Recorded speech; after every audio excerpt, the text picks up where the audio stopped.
రోమీయులకు రాసిన పత్రిక 12వ అధ్యాయం ఒకసారి 1వ అధ్యాయం చూడండి. 12వ అధ్యాయం. కాబట్టి సహోదరులారా, పరిశుద్ధమును దేవునికి అనుకూలమైన సజీవ యాగముగా మీ శరీరమును ఆయనకు సమర్పించుకొని దేవుని వాత్సల్యతను బట్టి మిమ్మల్ని బతిమాలుకొంటున్నాము. సజీవ యాగముగా మనల్ని మనం ఆయనకు సమర్పించుకోవాలట. చూడండి, సమర్పణ కలిగిన జీవితం. చూడండి, దేవుడికి మనం సమర్పణ కలిగి మనం ఎప్పుడైతే జీవిస్తామో దేవుడు మనల్ని ఖచ్చితంగా ఆశీర్వదిస్తాడు. సో అబ్రహాము దేవుడికి సమర్పించుకున్నాడు, ఇసాకు దేవుడికి సమర్పించుకున్నాడు, యాకోబు దేవుడికి సమర్పించుకున్నాడు. సమర్పణ కలిగిన జీవితం దేవుడికి కావాలన్నమాట. దేవుడికి కావాల్సింది సమర్పణ కలిగిన జీవితం. ఎవరైతే నా మాట వింటాడో, ఎవడైతే నాకు లోపడతాడో వాని అందరూ నేను దృష్టి ఉంచుతున్నాను. దేవుడు చెప్తున్నాడు, నేను ఎవడైతే నాకు విధేయుడై ఉంటాడో, సమర్పించుకుంటాడు, వానికి అలాంటి వాళ్ళ గురించే దేవుడు కన్నులు చూస్తున్నాయి. ఎవరైతే దేవుడు యొక్క మాట వినడానికి శ్రద్ధ కలిగి ఉంటారో వాళ్ళ గురించి యెహోవా కన్నులు దివారాత్రము అలా చూస్తున్నాయంట. ఎవరున్నారు నా వాక్యాన్ని భయపడని ఎవరున్నారు, నా గురించి ఆసక్తి కలిగి శ్రద్ధ కలిగి ఎవరున్నారని చెప్పేసి ఆయన కన్నులు లోకమందంతటా కూడా సంచరిస్తున్నాడు. చూడండి, లోకమంతటా సంచరిస్తుంటే దేవుడికి ఒక వ్యక్తి కావాలి. దేవుడు ఏదైనా చెయ్యాలి అంటే దేవుడికి ఒక వ్యక్తి కావాలి. దేవుడు పని చేయడానికి భూమి మీద ఒక వ్యక్తి కావాలి దేవుడికి. ఆ వ్యక్తి ద్వారా దేవుడు తన యొక్క చిత్తాన్ని, తన యొక్క రాజ్యాన్ని, ఆయన యొక్క శక్తిని ఆ వ్యక్తి ద్వారా దేవుడు బయలుపరుచుకుంటారు అన్నమాట. దేవుడి రాజ్యం ఏంటి? మాటలతో కాదు, శక్తితో ఉన్నది. దేవుడి రాజ్యం అంటే మాటలు కాదు, శక్తితో ఉంది. ఎందుకంటే ఆ యొక్క మోషే కర్ర పడేసినప్పుడు పాము అయింది. సో అక్కడ ఒక అద్భుతం చేసి చూపించాడు. మోషే కర్ర పడేస్తే పాము అయింది. అలాగని ఆ యొక్క కొంతమంది మాంత్రికులు పిలిచి ఓ సిద్ధాన మీరు కూడా చేయండి అంటే ఆ మాంత్రికులు కూడా కర్ర పడేస్తే పాము అవుతున్నారు. సో దేవుని రాజ్యం అనేది మాటలతో కాదు, శక్తితో ఉంది. So God's kingdom is not with words but it's with power. అంటే దైవ శక్తి.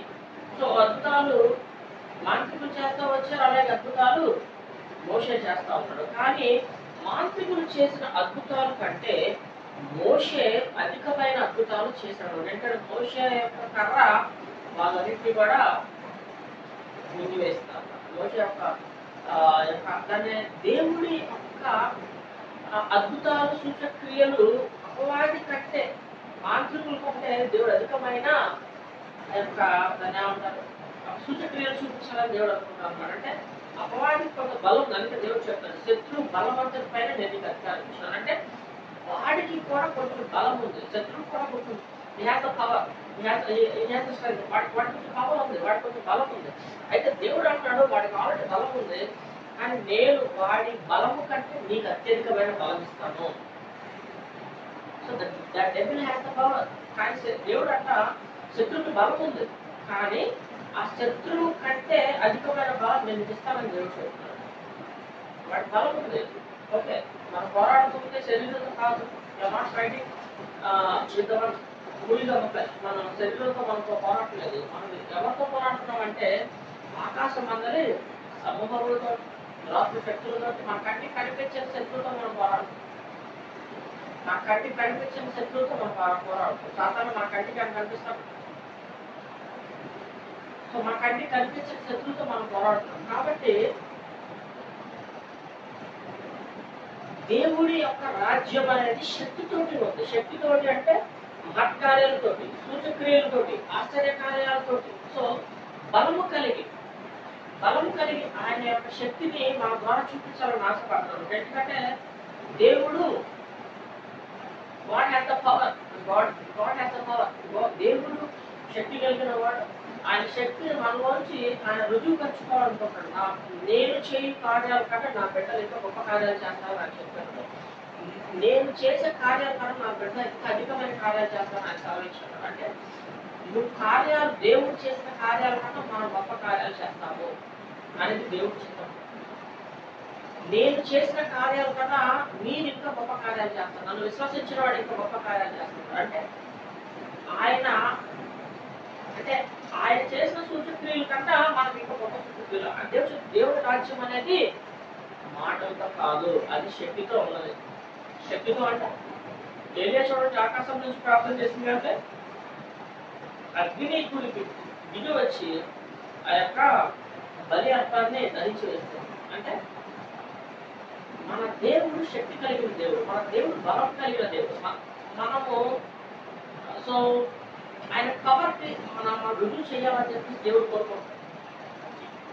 The more power and the more authority అన్నమాట. దేవుడి యొక్క శక్తి మన ద్వారా మనం చూపించాలంటే దేవుడి చిత్తం. దేవుడి యొక్క శక్తి మన ద్వారా చూపించాలనుకుంటారు అనేది దేవుడి యొక్క చిత్తం.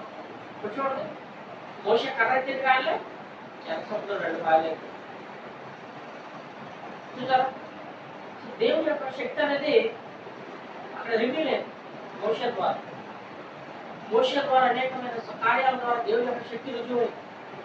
సో ఆ మాంత్రికులు చెప్తారు తర్వాత, ఇది దైవశక్తి, ఇది దైవశక్తి అని చెప్తారు. సో దేవుడి శక్తి అనేది మన ద్వారా కనిపించాలని చెప్పేసి దేవుడు కోరుకుంటారు అన్నమాట. సో దేవుడి రాజ్యం మాటలతో ఉందా, శక్తితో ఉందా? దేవుడి రాజ్యం అనేది మాటలతో కాదు, దేవుడి రాజ్యము శక్తితో ఉంది. ఆ శక్తి మనం పొందుకోవాలనుకుంటే దేవుడు చెప్తున్నాడు, మీరు పరిశుద్ధాత్మని పొందుకుంటే మీరు ఏమవుతారంటే శక్తి పొందుకుంటారు. సో మీరు పరిశుద్ధాత్మను పొందుకుంటే మీరు శక్తి పొందుకుంటారు. మీరు పరిశుద్ధాత్మ చేత నింపబడాలి, పరిశుద్ధాత్మ అభిషేకంతో మీరు నింపబడాలి, ఆత్మ అనుసారంగా మీరు జీవించాలి, ఆత్మ నింపుదలతో మీరు జీవించాలి, పరిశుద్ధాత్మ నింపుదల మీరు పొందుకోవాలి. దేవుడు చెప్తున్నాడు, ఇప్పుడు పావులను తేళ్లను తొక్కుటకు శత్రు బలవంతుడి పైన నేను అధికారం ఇచ్చాను. ఇప్పుడు పావులను తొక్కుటకు తేళ్లను తొక్కుటకు నేను అధికారం ఇచ్చున్నాను. ఏది కూడా నీకు ఎంత మాత్రము హాని చేయదని చెప్పేసి వాక్యం చదివిస్తుంది. అంటే ఇందులో నువ్వు వెళ్ళి ఆ యొక్క దురాత్మ శక్తులని, ఆ యొక్క చేతబడి శక్తులను, ఆ మానసిక శక్తులను, ఆ ప్రాంతిక శక్తులను, శుద్ధ శక్తులను, ఏదైనా సరే, సో అది నీకు ఎంత మాత్రము కూడా అది హాని చేయగలట. ఇదిగో నేను నీకు కూడా నేను నీకు అధికారం ఇస్తాను. ఏం అధికారం? పావులను తేళ్లను తొక్కుటకు శత్రు బలవంతుడిపై నీకు అధికారం ఇచ్చాను. ఏది కూడా నీకు ఎంత మాత్రం హాని చేయదు. ఇదిగో ఎవరైతే నా యందు విశ్వసిస్తారో వాళ్ళు నేను చేసిన కార్యాల కన్నా అద్భుత కార్యాలు చేస్తారు. అంటే నేను చేసిన కార్యాలు కానీ దానికన్నా అద్భుత కార్యాలు చేస్తారు దేవుడు చెప్తుంది. దేవుడికి కావాల్సింది ఏంటంటే ఆసక్తితో ఆయన వెతికే వాళ్ళకి కావాలి. పేతురు కనుక మనం చూసినట్లయితే యేసయ్య నీటిపై నడుచుకుంటూ వస్తుంటే పేతురు అంటాడు, నేను నడుస్తాను. సో మిగతా శిష్యులు ఎవరో కూడా ఆలోచన రాదు. యేసయ్య ఏం చేస్తారు అదే నేను చెయ్యాలని చెప్పేసి ఆలోచన ఉంటే ఆయన ఏ కార్యాలు చేస్తామో మనం ఒకటన్నా గొప్ప కార్యాలు చేయాలని ఆలోచన మనకు వస్తున్నాం. సో వీటి మీద నడిస్తే పేతురు నేను నడుస్తాను ప్రభు అని చెప్పేసి ఆ పడవలో దూకేసి ఆ విశ్వాసంతో నీటి మీద నడుస్తున్నాడు గొప్పగా. చూడండి, మనము మన దేవుడిని మనం ఇమిటేట్ చేసే వాళ్ళం ఉంటారు. అంటే దేవుడు సృష్టికర్త, ఆయన సృష్టించాడు. సో మనలో కూడా అలాగా నూతనమైన కార్యాలు చేయాలని చెప్పేసి దేవుడు కోరుకుంటున్నాడు. దేవుడు ఆ శక్తి మనకి ఇస్తాడు. అయితే ఆ శక్తి మన ద్వారా అది బయటకు వెళ్ళాలి అనేది ఆయన కోరుకుంటారు. ఇదిగోండి, రోగులు కలిసి చేతులు ప్రార్థన చేయండి, వాళ్ళు స్వస్థపడతారు. మీరు చనిపోయిన వాళ్ళు లేకండి, మీరు కుష్ఠరోగులు శుద్ధి చేయండి, మీరు దురాత్మలు వెళ్ళకూడదు, రోగులు స్వస్థపరచండి. సో ఇవన్నీ కూడా దేవుడి రాజ్యం ఈ భూమి మీదకి వచ్చిందనడానికి సూచనలు అన్నమాట. రోగాలు నయమవటం, దురాత్మలు వెళ్ళగొట్టడం అనేది దేవుడి రాజ్యము ఈ భూమి మీదకి వచ్చిందని చెప్పేసి అర్థం అన్నమాట. చూడండి, దేవుడి రాజ్యం అనేది తినటం తాగటం కాదు, కానీ దేవుడి రాజ్యం అనేది అది ఒక శక్తితో కూడుకుంది అనమాట. అంటే శక్తి చేత బలం చేత కాదు, ఆత్మ చేత అవుతుంది చెప్పేసి. అంటే ఆత్మలో నుంచే శక్తి వస్తుంది, ఆత్మలో నుంచే ప్రభావం వస్తుంది అనమాట. దేవుడి ఆత్మ అన్నాడు, ఆయన ఆత్మ ఎక్కడుంటే అక్కడ స్వతంత్రం ఉంటుంది. ఆయన ఆత్మ ఎక్కడుంటే అక్కడ స్వతంత్రం ఉంటుంది. చూడండి, దేవుడు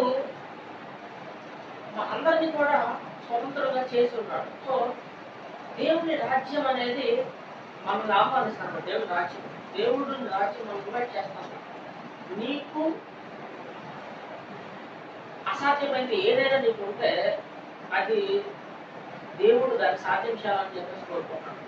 సో చూడండి, సముద్రం పాయవడం అనేది అసాధ్యమైన పని, కానీ దేవుడు దాన్ని సాధ్యం చేసి చూపిస్తాడు. నీ అంతటి నువ్వు ఉంటే ఆ సముద్రం పాయ అవ్వదు. అదే నేను నీకు తోడేనాను అనుకో, ఆ సముద్రం అనేది పాయవద్దు. నీ అంతటి నువ్వు జయించాలని చెప్పేసి నువ్వు ప్రయత్నం చేస్తున్నావు, కానీ నువ్వు దేవుడి సహాయం కనుక నువ్వు తీసుకున్నప్పుడు అంటే ఆ పని నీకు చాలా ఈజీగా అయిపోతాను.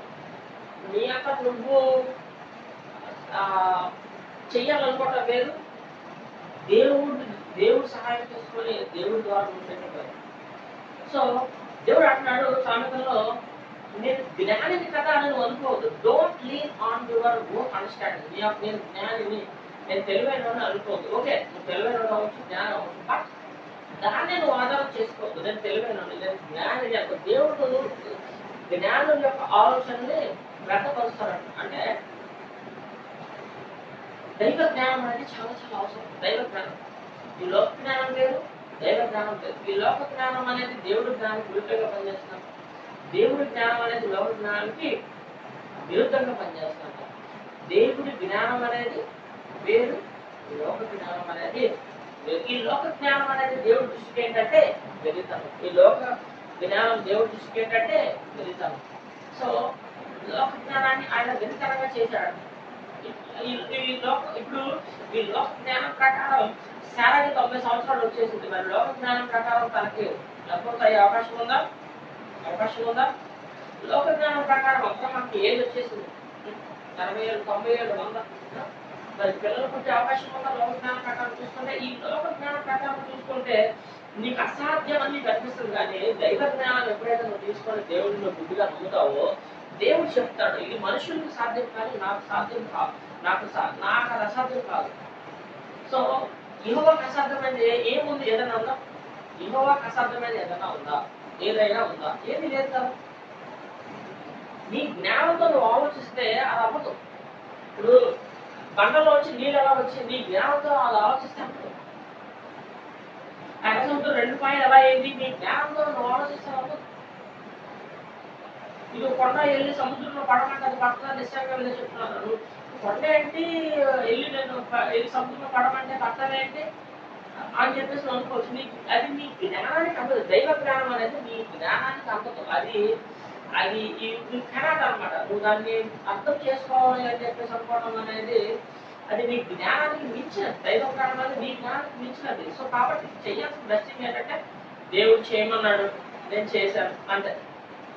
ఎలా చేశాడంటే, ఎలా చేశాడు, ఎలా ఏంటనేది నీ జ్ఞానం ఉపయోగించుకుంటూ అవుతుంది. అది నీ తెలివి వల్ల కాదు, నీ శక్తి వల్ల కాదు, నీ బలం వల్ల కాదు. ఇదిగో శక్తి చేత కాదు, బలం చేత కాదు.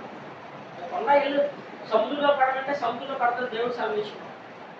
ఎలా పడుతుంది? ప్రాక్టికల్ గా ఆలోచిస్తే, లాజికల్ గా ఆలోచిస్తే, థియరిటికల్ గా ఆలోచిస్తే నీకు ఆన్సర్ ఎలా ఉంటుంది? సో నీ జ్ఞానం వల్ల అది కాదు, నీ తెలివి వల్ల అది కాదు. చూడండి, దేవుణ్ణి విశ్వసించేటప్పుడు ఎలా విశ్వసించాలి అంటే, పూర్తిగా ఆయన యొక్క ఆత్మని నువ్వు అంగీకరించాలి. సో ఆయన యొక్క డిసిప్లైన్ నువ్వు అంగీకరించాలి. దేవుడు చెప్తున్నాడు, నీకు అసాధ్యం కానీ నాకు అసాధ్యం. ఎందుకంటే భూమి నేను చెప్పినట్టు పెట్టాను, ఆకాశం నేను చెప్పినట్టు పెట్టాను, ఎర్ర సముద్రం నేను చెప్పినట్టు, నేను పాయలోకంటే అవుతుంది. చూడండి, సృష్టి దేవుడు మాట్లాడుతుంది, ఆకాశం దేవుడు మాట్లాడుతుంది, భూమి దేవుడు మాట్లాడుతుంది, కొండలు దేవుడు మాట్లాడుతుంది.